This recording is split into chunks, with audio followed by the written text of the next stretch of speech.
नमस्कार, स्वागत है आप सभी का मेरी इस न्यू सीरीज़ में जिसका नाम है रियाज की शुरुआत सिद्धांत के साथ। तो आज इस वीडियो 3 में हम बात करने वाले हैं ओरिजिनल वॉइस और वॉइस प्रोडक्शन के बारे में।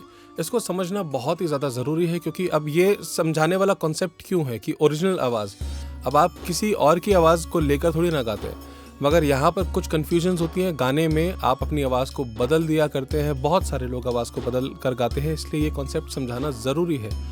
तो ओरिजिनल वॉइस में गाने का मतलब क्या होता है कि आप जिस आवाज़ में जैसे आप बात कर रहे हैं, नॉर्मली जो आपके बोलने में जो आवाज़ आ रही है, इसी आवाज़ को कायम रखते हुए आपको अपना रियाज भी शुरू करना चाहिए। बट कुछ लोगों के साथ दिक्कत क्या होती है कि बहुत सारे लोग जैसे कि बहुत सारे सिंगर्स को फॉलो करते हैं, जैसे कि मोहम्मद रफ़ी साहब हुए, किशोर कुमार साहब हुए, सोनू निगम जी हुए, हरिहरन जी हुए, फीमेल्स में सुश्री लता मंगेशकर जी हुई, आशा भोसले जी हुई, श्रेया घोषाल जी हुई, या और भी कई तमाम कवि है। इनको बहुत सारे लोग सुनते हैं और इनको सुनते सुनते सुनते सुनते इतनी दीवानगी भी हो जाती है और जहन में उनकी आवाज़ इस कदर बैठ चुकी होती है कि हम उनकी आवाज़ में भी गाना शुरू कर देते हैं, उनकी आवाज़ निकालना शुरू कर देते हैं, हम उनकी पूरी तरह एक्टिंग करना शुरू कर देते हैं। और वो सिर्फ हमारे एक्सप्रेशंस में नहीं, बॉडी एक्सप्रेशंस में नहीं, हम हमारी आवाज़ को भी उनकी आवाज़ की तरह कॉपी करने की कोशिश करते हैं। और उस चक्कर में उन लोगों की जो बोलने वाली आवाज़ है वो थोड़ी अलग साउंड करती है, और जब वो गाना गाते हैं तो वो एक पर्टिकुलर किसी सिंगर की तरह साउंड कर रहे होते हैं। तो हमें इसलिए इस चीज़ को जानना और समझना बहुत ज़रूरी है कि आप जब अपना रियाज़ करने बैठे तो आपने अपनी ओरिजिनल आवाज़ में ही गाना है। एग्जाम्पल मैं आपको देता हूँ, जैसे कि अभी मैंने तानपुरा डी पिच पर प्ले किया है, सिर्फ आपको एग्जाम्पल देने के लिए। अब मैं आपसे जिस आवाज़ में बात कर रहा हूँ, अब यहाँ से बात करते करते अगर मुझे सा लगाना हो, और देखिए मैं कुछ अलग आवाज़ों में सा लगाता हूँ, आप पहचानिए कि ये मेरी बात करने वाली आवाज़ से मैच कर रही है या नहीं, और मुझे आप बताएंगे। अब मैं यहाँ पर 2 आवाज़ें निकालूंगा, पहली और दूसरी आवाज़, इन दोनों में से कौन सी आवाज़ आपको ओरिजिनल लगती है वो आपने मुझे नीचे कमेंट करके बताना है कि पहली आवाज़ ओरिजिनल थी या दूसरी आवाज़। ठीक है, मैं अपना पॉइंट ऑफ व्यू भी आपको बताऊंगा कि मुझे कौन सी आवाज़ ओरिजिनल लगती है। तो अभी मैं आपसे बात कर रहा हूँ और बोलते बोलते अगर मैं सा लगा रहा हूँ तो देखिए सा, अभी मैं इसके बाद आपसे बात कर रहा हूँ और एक बार दोबारा, ये पहले नंबर की आवाज़ है, मैं दोबारा बोल रहा हूँ बोलते बोलते बोलते बोलते सा।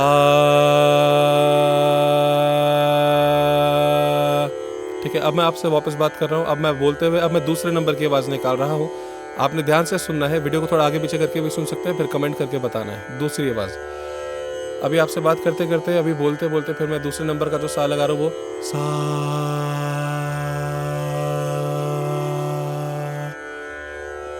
अभी मैं वापस से मैंने बोलना चालू कर दिया है, अब बोलते हुए दोबारा से दूसरे नंबर का सा लगा रहा हूँ सा। तो अब आप मुझे कमेंट करके बताइए कि आपको कौन सी आवाज़ ओरिजिनल लग रही है। तो अब यहाँ पर उम्मीद करता हूँ कि वैसे तो आप सब लोग समझदार हैं, अब सुनकर आप पहचान चुके होंगे कि कौन सी आवाज़ आपको ओरिजिनल लग रही है और कौन सी नहीं। देखता हूँ कि मैं आप सबका नज़रिया भी कहाँ तक पहुँचता है और आपका कान कितना तैयार है। फ़नकार बनने तो आप चले हैं, मगर क्या आप अच्छे सुनकार भी हैं? नीचे जब आप कमेंट करेंगे तो मुझे वो देखकर पता लगेगा। अब यहाँ पर आपको इस बात का ज़रूर ख्याल रखना है कि आपके गाने की आवाज़ आपके बात करने वाली आवाज़ जैसी ही साउंड करनी चाहिए। ये तो आपको कॉन्सेप्ट समझ में आ गया। अब आते हैं थोड़ी सी टेक्निकल चीज़ पर, जो है वॉइस प्रोडक्शन। वॉइस प्रोडक्शन में मैं आपको कुछ बेसिक 2-3 पॉइंट्स बता रहा हूँ, जो कि जिस नज़र से साइंस ने हमें बहुत मदद की उसको समझने के लिए, हमारे शरीर को समझने के लिए। तो बहुत सिंपल है। यहाँ पर ये चीज़ मैं आपको इसलिए बता रहा हूँ क्योंकि आपने कुछ टर्म सुने होंगे कि पेट से गाओ, गले से मत गाओ, नाभि से गाओ, या चेस्ट वॉइस, छाती की आवाज़, या गले वाली आवाज़, या हेड वॉइस, या फॉल्सेटो। तो मैं अभी इन सभी टर्म्स को तो एक्सप्लेन नहीं करूँगा, बट जितना अभी आपको मालूम होना चाहिए, एक तो ओरिजिनल वॉइस को लेकर मैंने बताया, दूसरा वॉइस प्रोडक्शन कैसे होता है, बहुत सिंपल है, और पेट वाली आवाज़ एक्चुअल में है क्या। अब यहाँ पर कॉन्सेप्ट समझिए, हम जो सांस लेते हैं, हवा जो हम भरते हैं या जो हम सांस लेते हैं, ये हवा कहाँ जा रही है? सिर्फ और सिर्फ हमारे लंग्स में। लंग्स के अलावा हमारी हवा पेट में नहीं जाती है। जब हम सांस लेते हैं, लंग्स फूलते हैं, प्रेशर नीचे जाता है, डायफ्राम थोड़ा नीचे हो जाता है, और उसकी वजह से पेट में जोर हमको थोड़ा सा महसूस होना शुरू होता है। अभी मैं और टेक्निकल नहीं जा रहा हूँ, ठीक है। तो बेसिकली जो पेट से गाने का मतलब होता है कि गहरी सांस और अच्छे से सांस आप लीजिए, उसके बाद गाइए। उसके बाद क्या होता है कि विंड पाइप और फूड पाइप होता है हमारा यहाँ पर, है ना। तो लंग्स के साथ विंड पाइप हमारा अटैच्ड है। तो जब हम सांस को छोड़ते हैं, हवा बाहर निकलती है और यहाँ पर लैरिंग्स होता है।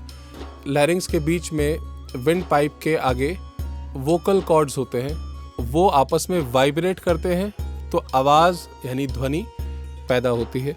उसके बाद जब वो आवाज़ पैदा होती है तो हम अपने मुंह के आकार से, ज़बान से उनको शब्द देते हैं, तो वहाँ से वर्ड्स बनते हैं। मैं आपको अब प्रैक्टिकल एग्जांपल देता हूँ कि एक्चुअल में भरी हुई और एक अच्छी सांस के साथ अगर हम गाएं तो वो आवाज़ कैसे साउंड करती है, और जब हम सांस का फ्लो थोड़ा सा कम कर दें तो वो आवाज़ कैसे साउंड करती है। तो आपने इस चीज़ का ख्याल रखना है कि उसमें गले वाली आवाज़ में आपको नहीं गाना है, वरना आप जल्दी थक भी जाएंगे और ज़्यादा देर तक आप गा नहीं पाएंगे। और एक्चुअल में हो सकता है कि एक वक्त पर आकर जब यहाँ पर ज़्यादा स्ट्रेन पड़ेगा तो आपकी आवाज़ भी ख़राब हो जाए।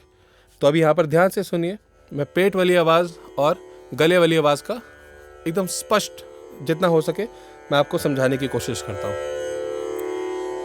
अब सबसे पहले मैं सांस ले रहा हूँ, भर कर मैं सांस लूँगा अच्छे से, ठीक है।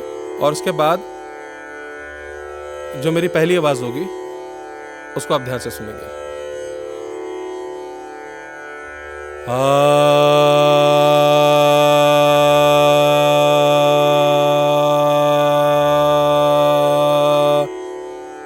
ठीक है।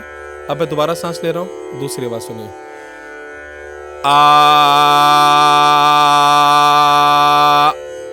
दोनों में फर्क होगा, है ना। अब पहली वाली आवाज मैं सांस भर कर ले रहा हूं, अच्छे से उसको रिलीज भी कर रहा हूं, कंट्रोल भी कर रहा हूं, बहुत ज्यादा कम हवा नहीं निकाल रहा हूं, बहुत ज्यादा भी हवा एकदम से नहीं निकाल रहा हूं। वो भी मैं आपको बताऊंगा कि क्या चीज होती है। तो सांस लेनी है,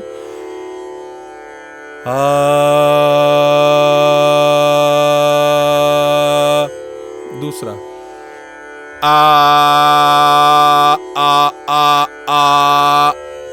तो आपको फर्क महसूस हो रहा होगा। तीसरा अगर मैं ज्यादा हवा बाहर निकालूं और आवाज कम रखूं तो भी देखिए उसमें भी दिक्कत है कि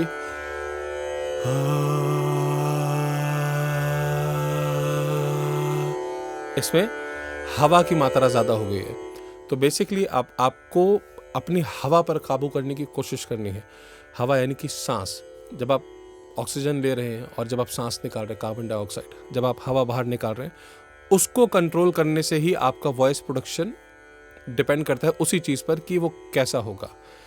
एकदम नियमित तरीके से और एक अच्छे फ्लो में भी, मतलब कि हवा भी आ रही है और उसको बैलेंस आपने किया हुआ है, तो उसका मतलब कि आपकी गहरी आवाज़ होगी, पेट वाली आवाज़ होगी और वो मधुर लगेगी। उसमें ज़्यादा कर्कशपना नहीं होगा, बहुत ज़्यादा हंस की आवाज़, एकदम हवा वाली आवाज़ भी नहीं लगेगी, और उसमें वो ओवरऑल बहुत अच्छा साउंड करेगी और वो आपकी ओरिजिनल आवाज़ होगी जिस आवाज़ में आप बात करते हैं। तो ये भी ओरिजिनल वॉइस को निकालने का एक अच्छा तरीका होता है।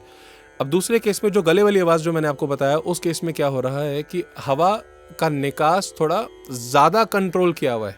हवा का निकास मैंने थोड़ा सा बंद किया हुआ है, बहुत कम मात्रा में हवा आ रही है। अब वहाँ पर हो क्या रहा है कि आवाज़ तो आ रही है मगर बहुत अजीब सी शार्प सी आवाज़ सुनाई दे रही है और वहाँ पर एक कंपन भी थोड़ी ज़्यादा है और सुनने में अच्छी भी नहीं लगती, बहुत कर्कश वाली आवाज़ है। तीसरा, हवा की मात्रा एकदम से ही हवा का फ्लो बाहर निकाल देना। एकदम से ज़्यादा हवा निकालेंगे तो आवाज़ जो है वो बहुत हल्की साउंड करेगी। और यहाँ पर भी डिपेंड करता है वो किस इंटेंसिटी के साथ वोकल कॉर्ड्स वाइब्रेट कर रहे हैं। अब इससे ज़्यादा मैं खैर टेक्निकल नहीं जाऊँगा। मैं उम्मीद करता हूँ कि आप इस चीज़ को अच्छे से समझ चुके हैं। तो अब आपने इन सब बातों का ख्याल रखते हुए ही अपनी ओरिजिनल आवाज़ में गाना है। वॉइस प्रोडक्शन का कॉन्सेप्ट जिस तरह मैंने आपको समझाया, एक बार में नहीं समझ में आता है, कोई दिक्कत नहीं है। वीडियो को थोड़ा आगे पीछे करके आप उसको आराम से समझिए, अपने नोट्स बनाइए और उसको अपने रियाज में शामिल कीजिए। तो उम्मीद करता हूँ कि आपको सारी की सारी बातें समझ में आई होंगी और आप बहुत अच्छा रियाज भी करेंगे। आई होप ये वीडियो भी आपके लिए काफ़ी हेल्पफुल रही होगी। सो इस वीडियो को भी आप ज़रूर लाइक करें, शेयर करें, कमेंट करें और हाँ, सब्सक्राइब करना बिल्कुल भी मत भूलिएगा इस चैनल को। All the very best all of you. Thank you so much. नमस्कार।